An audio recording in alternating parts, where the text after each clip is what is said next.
सब देखने और सुनने वालों की खिदमत में मोहब्बत भरा सलाम। इरफान अहमद खान साहब हमारे साथ हैं।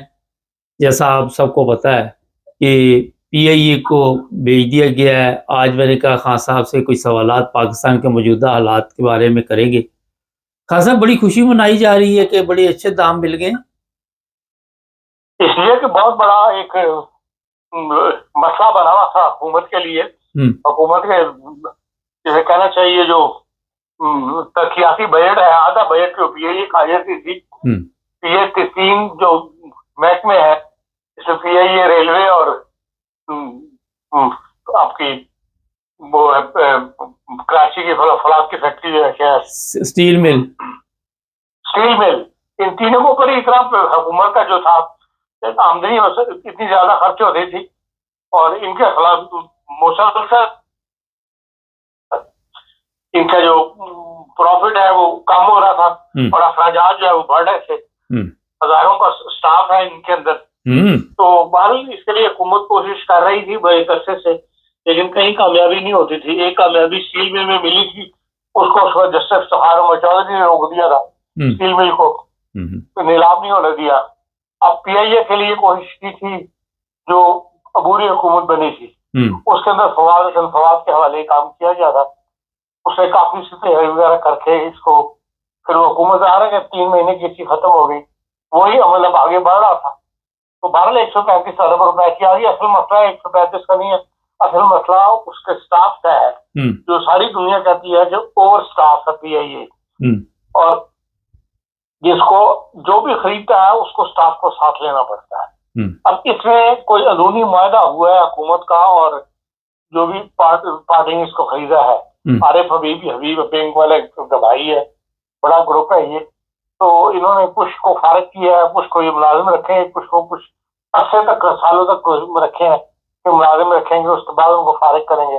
बाल किसी मुआहदे के तहत ये का मसला अब ऐसे लोगों के हाथ में आई है पीआईए जो बिजनेस करना जानते हैं। तो इस लिहाज से अगर हम चाहें या उम्मीद की जाती है कि पीआईए जो है दोबारा उठ खड़ी होगी, क्योंकि मुबारक साली बात समझ नहीं आती कि 22 करोड़ आबादी का मुल्क हो और उसकी ना एयरलाइन प्रॉफिट में जाए, ना उसकी पब्लिक ट्रांसपोर्ट प्रॉफिट में जाए, ना उसकी रेलवे प्रॉफिट में जाए। तो इसका साफ मतलब ये है कि भाई दुनिया तो ट्रैवल तो करती है, हर इंसान को जरूरत पड़ती है, सवाए कि इंजामी तौर पर हम कमजोर हैं, खाने पीने के खांचे खुले हुए हैं जिनकी तरफ, क्योंकि वो हुकूमत का है, उसके ऊपर हाथ कोई नहीं डाल। ऑडिट का सिस्टम जो है वो भी कमजोर होता है हुकूमतों में। तो पाकिस्तान में हम देख रहे हैं कि बहुत ही कमजोर है। जो कुछ रिपोर्ट ऑडिट की जाती है उसके अंदर जिन अमूर की निशानदेही की जाती है, बाद में पता लगता है उसके अंदर कोई प्रोग्रेस नहीं हुई। ये हमने कई दफा पब्लिक अकाउंट्स कमेटी की जो रिपोर्ट नेशनल असेंबली में, कौमी असेंबली में पेश की जाती है, वहां पर ये मुआया देखा है कि जो जो निशानदेही उन्होंने किया कि ये खर्चे अरबों के खर्चे होते हैं वो कि ये गलत किए गए हैं, उनके ऊपर ना नेशनल असेंबली बोली। इसलिए कि हर जगह नेशनल असेंबली के बंदे के जानने वाले घुसे हुए हैं, कमेटियों के सरबराह बनाए हुए हैं, इदारों के सरबराह बनाए हुए हैं, इसलिए मामला खप जाता है। वरना अब प्राइवेट हाथ में जाने के बाद हम यकीन करते हैं कि ये दोबारा ख्वाहिश रखते हैं, उम्मीद रखते हैं कि ये दोबारा उठ जाएगी। और जो जिस तरह मार्केट बढ़ रही है, सारी दुनिया के अंदर ट्रैवल बढ़ गया हुआ है, छोटी छोटी एयरलाइंस खुल गई और वो एक्सटेंड हो गई। पाकिस्तान के अंदर से 2-3 एयरलाइन जो एक्सटेंड हो गई। लेकिन आप तो आप यूरोप में रहते हैं, यहाँ देखते हैं कि जो सिर्फ टूरिस्ट को लेकर जाती है, टूरिस्ट प्लेसेस के ऊपर, वो कई एयरलाइंस खुल गई हुई है और सारी प्रॉफिट में जा रही है, अपना कमा रही। और हमें एक बदनसीब मुल्क है कि भाई इस लिहाज से इतनी बड़ी एयरलाइन जो है वो बैठती चली गई और आखिर जमीन से लग गई। अब बहरहाल ये एक अच्छी खबर है कौम के लिए, क्योंकि जो जिन लोगों के हाथों में गई है वो बिजनेस करना जानते हैं और पाकिस्तान की एक बड़ी बिजनेस पार्टी है। बैंक भी चला के दिखाया, तो यकीन है कि ये भी चला के दिखा दें।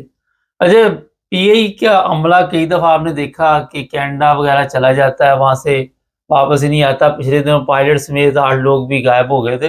उनको पता चल चुका था कि कुछ ना कुछ होने वाला है और बेहतर ये है कि यहाँ से हिजरत कर जाओ, और वो मेरा उन्होंने फायदा उठाया। खान साहब, ये बताइए जो आजकल हर चीज़ हम जिस तरह अभी आपने बड़ी तफसील से ये बताया, मगर सियासतदान तो कहते हैं कि हम तरक्की की तरफ, अब ये जो 1 अरब 35 आएगा, इससे खजाना का जो है उसमें रौनक आएगी, कोई कर्जे शर्जे ला जाएंगे हमारे?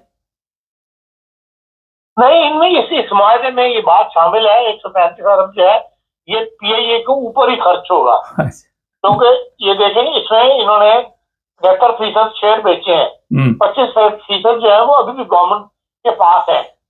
तो इस लिहाज से जो खबर न्यूज चल रही है, जो छाया हुई है डिटेल इसी अखबार में, उसमें यही है कि 135 अरब रुपए हुकूमत किसी और खजाने की मामले में खर्च नहीं कर सकेगी, बल्कि पीआईए को डेवलप करने पर जो है वो खर्च होगी। अब ये तो कोई माहिर का जो है फाइनेंस का वो बता सकता है, फिर हुकूमत को क्या मिला सवाल इसके कि भाई 135 अरब जो है जो हुकूमत खर्च नहीं कर सकती थी, खजाना उनके पास खाली था, वो उन्होंने तीसरे हाथ से पकड़ के पीआईए के अंदर इन्वेस्ट कर दिए।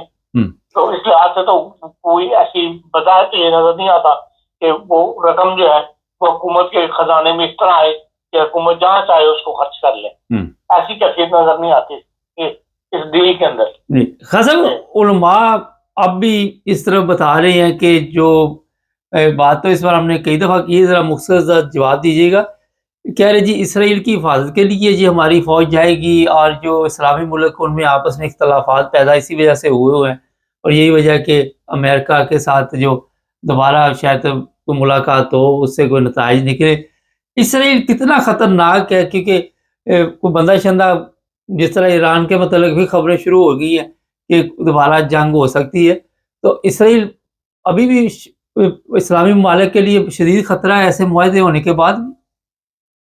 देखिए उस खतरे को कम करने के लिए जो स्टेप उठाए जा रहे हैं इस वक्त अमेरिका की तरफ से, या तो हम इंटरनेशनल कम्युनिटी का साथ देना छोड़ दें और पैरों पे हम अपने खड़े नहीं हो सकते, हम एक हफ्ता सांस नहीं ले सकते अपने पैरों पर खड़े होके या अपनी पॉलिसीज के तहत। हर मामले में हमें दुनिया की कम्युनिटी की तरफ देखना पड़ता है, इसलिए कि आज दुनिया के अंदर सलामत के बगैर काम चलते नहीं है। जब हम एक इंटरनेशनल कम्युनिटी का हिस्सा बन जाते हैं मामलात के अंदर, मुआहदात के अंदर, फिर उसके बाद ये कि इस्लाम ये कहता है और वो हमारा ये कहता है, हमारा तरीक़ेकार ये है, हमारी रिवायात हैं, ये बात पीछे रह जाती है, फिर आपको लाजमी उन कम्युनिटी का हिस्सा देना पड़ता है, नहीं तो आपको पहले से ज्यादा नुकसान उठाना पड़ता है।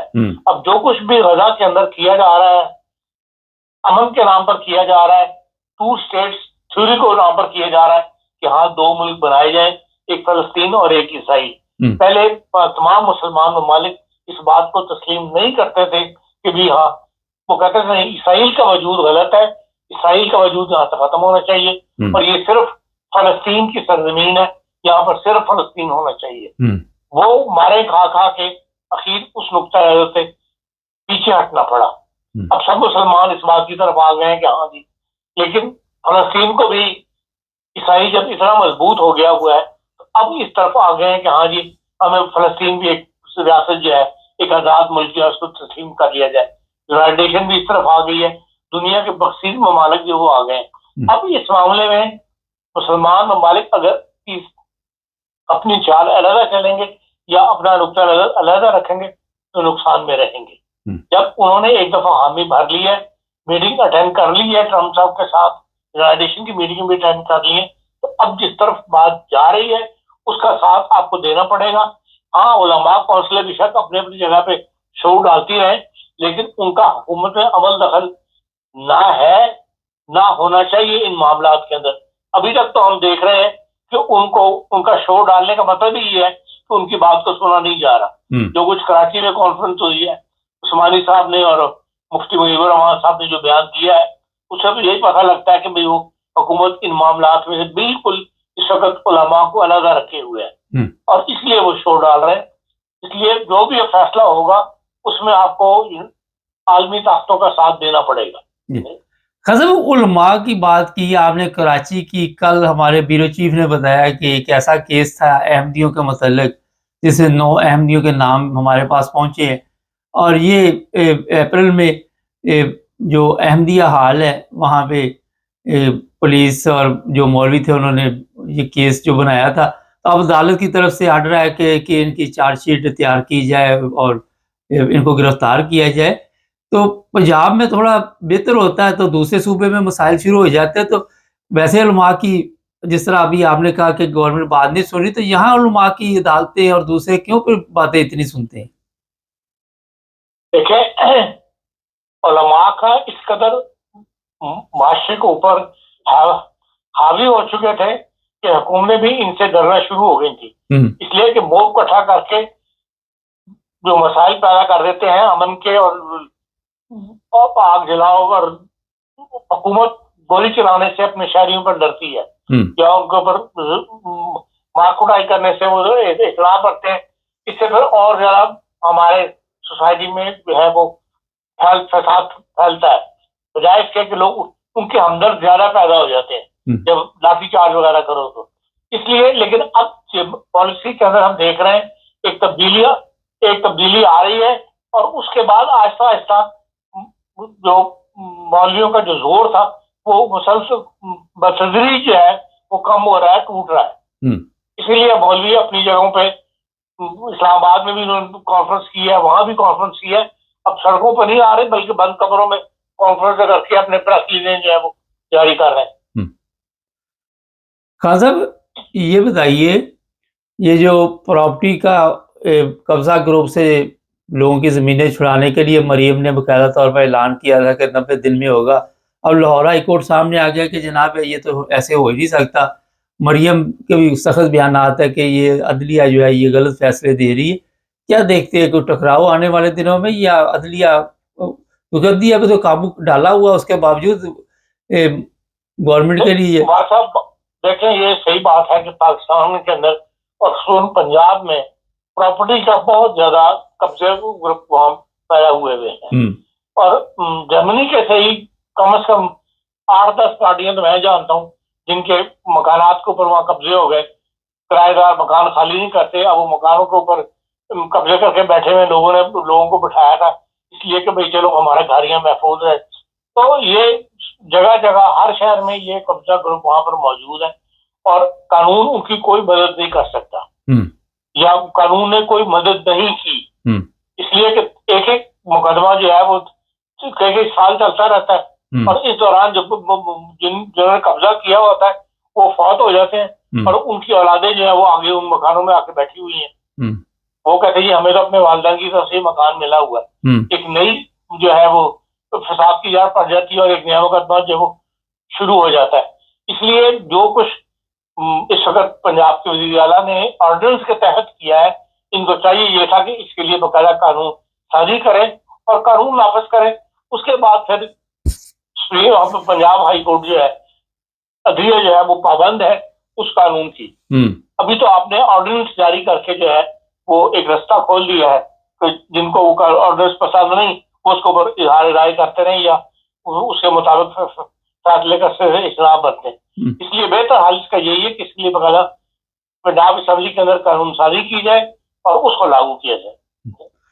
खान साहब, ये जिस तरह अभी आपने बताया कब्जा ग्रुप, तो अदालत जिस तरह कल उन्होंने आर्डर दिया कि ऐसे कोई फैसले नहीं होंगे, तो ये कब्जा ग्रुप इसका मतलब काफ़ी मजबूत है और सियासतदानों में भी मौजूद है, अदलिया के साथ भी ज़ाहिर उनका कोई ना कोई तल्लक होगा, और जो लोग ज़मीनें जिनकी कब्जा किया था कुछ खुश थे कि हमारी जान छूट जाएगी।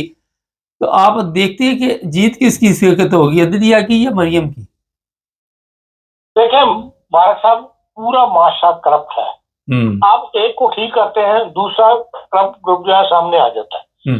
पुलिस भी करप्ट है, अदलिया भी करप्ट है, वकला भी करप्ट है, नीचे एडमिनिस्ट्रेटिव में लोग काम कर रहे हैं वो भी करप्ट है।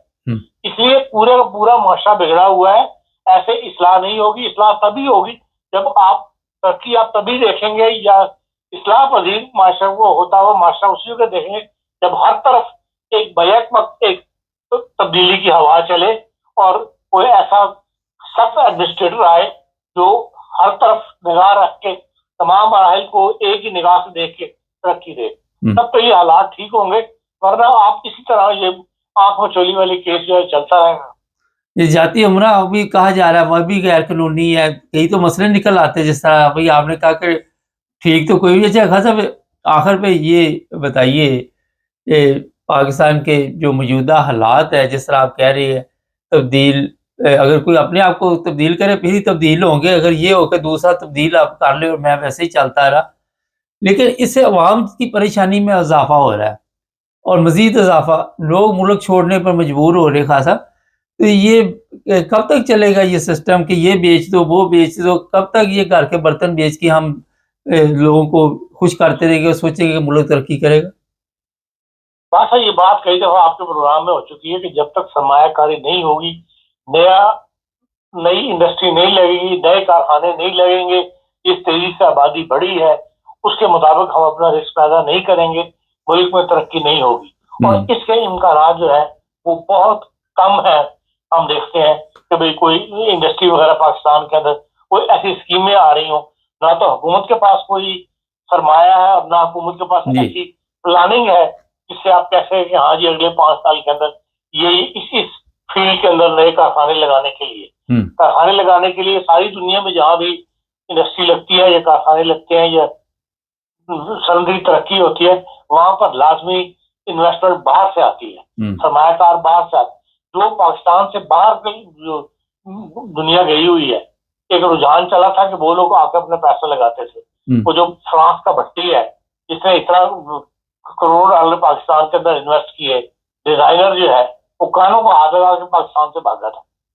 और उसके बाद से हम नहीं देखते कि किसी ने, एक जमाने में यकीनन आजाद कश्मीर के लोगों ने कुछ पैसा वहां पर इन्वेस्ट किया था, वो सब अपनी जमीनें गवा बैठे, कब्जे करवा बैठे।